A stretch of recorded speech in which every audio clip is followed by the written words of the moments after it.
Hello everyone, आपका स्वागत है मेरे चैनल जेश एकेडमी में। आज हम home science TGT top 20 question को लेकर के आई हूँ, जो आने वाले टीजीटी एग्जाम के लिए काफ़ी महत्वपूर्ण है। तो चलिए वीडियो की शुरुआत करते हैं। आज का जो पहला क्वेश्चन है, स्वतंत्र भारत में पोषण अनुसंधान शुरू करने का श्रेय किसे दिया जाता है?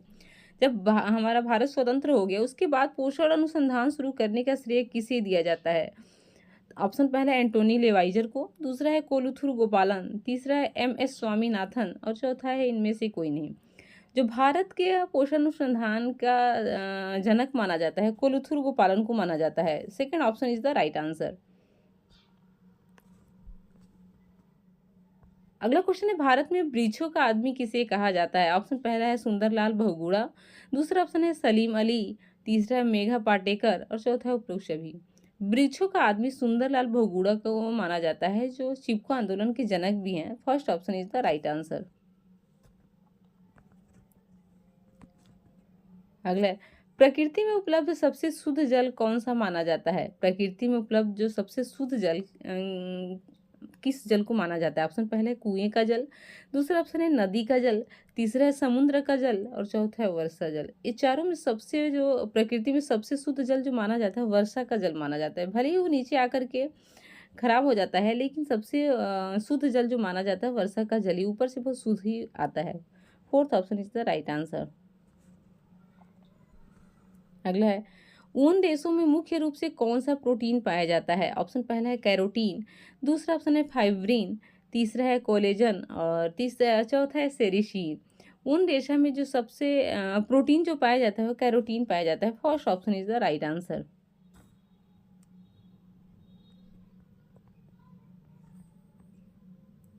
अगला है, एडगर डेल के अनुभव के शंकु में कितने स्तर हैं? ऑप्शन पहला है 5, दूसरा ऑप्शन है 8, तीसरा ऑप्शन है 11 और चौथा है 15। इसका जो राइट आंसर है 11 है। Third option is the right answer.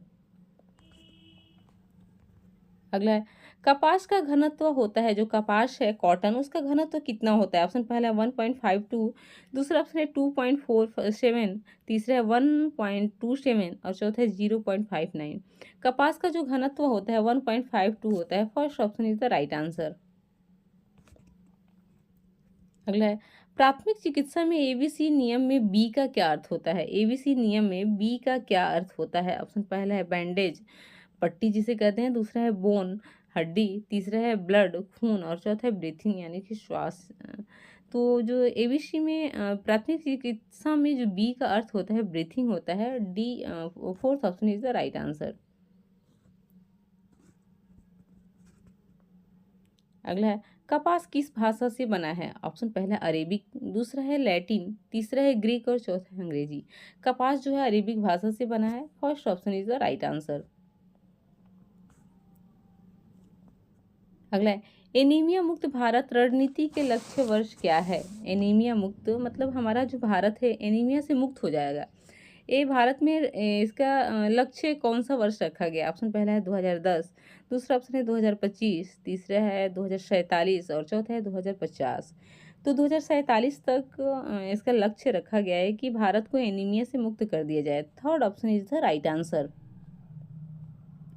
अगला है, जननी सुरक्षा योजना की शुरुआत किस वर्ष हुई थी? ऑप्शन पहला है 2005 में, दूसरा ऑप्शन है सन 2000 में, तीसरा है 2011 में और चौथा है 2018 में। इसका जो राइट आंसर है 2005 होगा। First option is the right answer. अगला क्वेश्चन है, पोलियो वायरस शरीर के किस संस्थान को सर्वाधिक प्रभावित करता है? जो पोलियो वायरस होता है शरीर के कौन से अंग को सबसे ज्यादा प्रभावित करता है? ऑप्शन पहला है तंत्रिका संस्थान, दूसरा है श्वसन संस्थान, तीसरा है पाचन संस्थान और चौथा है उत्सर्जन संस्थान। पोलियो वायरस जो सबसे ज़्यादा प्रभावित करता है वो तंत्रिका संस्थान को करता है, नर्वस सिस्टम को करता है। First option is the right answer. अगला है, जल की अस्थायी कठोरता को दूर करने का सबसे सरल तरीका कौन सा है? जल की अस्थायी कठोरता को दूर करने का सबसे अच्छा सरल तरीका क्या है? ऑप्शन पहला है छानना, दूसरा ऑप्शन है नमक मिलाना, तीसरा है ओजोन गैस डालना और चौथा है उबालना। इसका जो राइट आंसर है उबालना होगा। Fourth option is the right answer. अगला है, भारत में प्रथम राष्ट्रीय जनसंख्या नीति किस वर्ष घोषित की गई थी? ऑप्शन पहला है 1952 में, दूसरा ऑप्शन है 1976 में, तीसरा है सन 2000 में और चौथा है सन 1980 में। इसका जो राइट आंसर है 1976 होगा। Second option is the right answer. अगला है, जल की अस्थायी कठोरता दूर करने के लिए किस विधि का प्रयोग किया जाता है? ऑप्शन पहला है केवल उबालकर, दूसरा ऑप्शन है कपड़ों से छानकर, तीसरा है धूप में रखकर और चौथा है परम्यूटेड विधि के द्वारा। जल की अस्थायी कठोरता दूर करने के लिए जो विधि प्रयोग किया जाता है परम्यूटेड विधि का प्रयोग किया जाता है। Fourth option is the right answer. अगला है,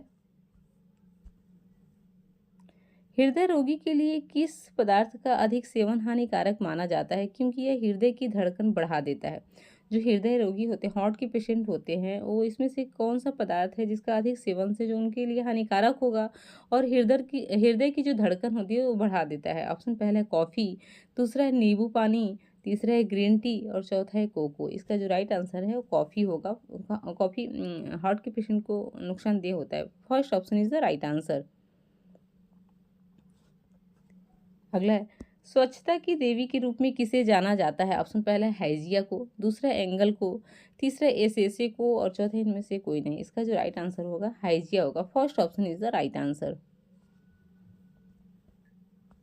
अगला है, मृत कोशिका की खोज रॉबर्ट हुक ने की थी, लेकिन सर्वप्रथम सजीव कोशिका किसने देखी? ऑप्शन पहला है लिवेन हॉक, दूसरा है रॉबर्ट हुक, तीसरा है वाटसन और चौथा है स्लाइडेन। इसका जो राइट आंसर होगा, सर्वप्रथम सजीव कोशिका जो देखी थी लिवेन हॉक ने देखी थी। First option is the right answer.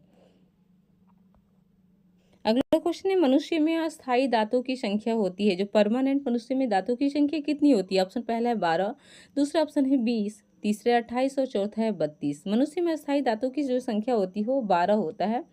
First option is the right answer. बाकी के जो 20 दांत होते हैं वो अस्थायी दांत होते हैं जो टूट जाते हैं, दूध के दांत जिसे कहा जाता है।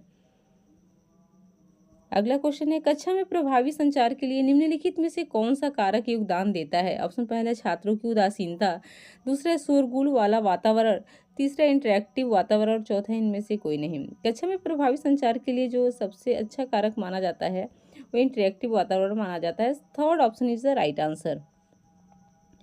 अगला तथा लास्ट क्वेश्चन है, दालों का अंकुरण पोषण की दृष्टि से महत्वपूर्ण है क्योंकि इससे विटामिन सी बढ़ता है। पहला ऑप्शन, दूसरा है विटामिन डी बढ़ता है, तीसरा है विटामिन के बढ़ता है और चौथा है विटामिन ई बढ़ता है।